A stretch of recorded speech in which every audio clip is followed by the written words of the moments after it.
بسم الله الرحمن الرحيم. الحمد لله رب العالمين، الصلاة والسلام على نبينا محمد صلى الله عليه وسلم. السلام عليكم ورحمة الله وبركاته. جرتو يا جماعة مسلمة فقر ربي نقان تنجرات فتي. الحمد لله رب العالمين. مي نشيدا بريدو تيور أكيفتي قراسي بورس تيور أكيفتو سبوت شفت قابل سنيف ليادي نشيدا تنا أكويت التجالة نشيدا تنا أكيفتاتي تمورا ومرت صلوات نبي رتبوا فتا. بارك الله فيكم.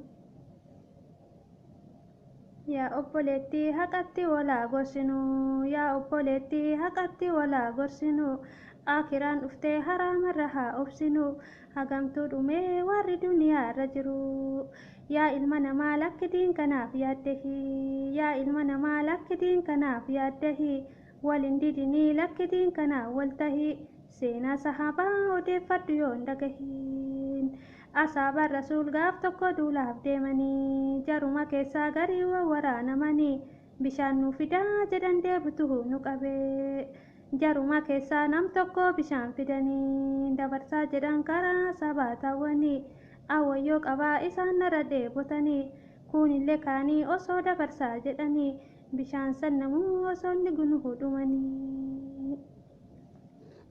haalli asaabaa addumaan gudiidha maruu yookaan dubbatan kunillee kakaanuu taruu waan Abaa Bakrii osoo hubatee martinuu.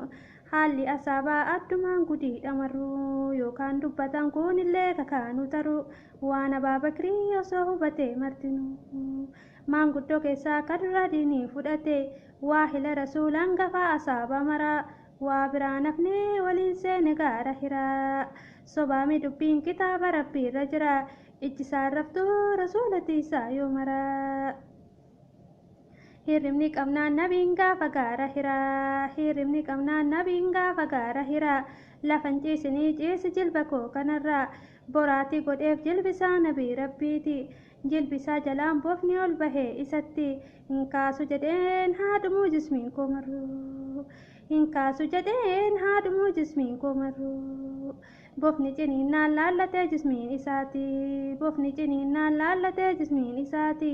Imimmaan isaa harca'ee boqohne fitti. Jedhanii rasuul maannarraa taate abbaaf obboleessa kiyyaa. Yaa kanaaf jedhee gadhiise warraaf duniyaa. Jedhanii rasuul maannarraa taate abbaaf obboleessa kiyyaa. Yaa kanaaf jedhee gadhiise warraaf duniyaa. Nyaatamee jedheen foon kan koo jismiirran jiru. Yoo laalan rasuul foon kan koo jismiirran jiru. Itti tufaniif margeef harka kaanuu taruu. Itti tufaniif margeef harka kaanuu taruu. Sabrii akkasii rabbiin nu maraa haa hiru. Sabrii akkasii rabbiin nu maraa haa hiru.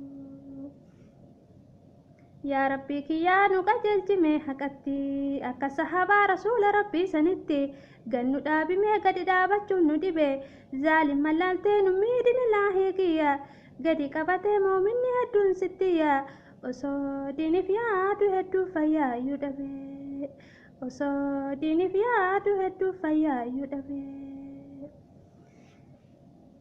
Nashidaa kiyyaa asirratti xumuraa hanga nashidaa biraatiin walitti deemutti nagaan naa tura. Assalaamu alaikum warahmatullaahi wabarakaatuh.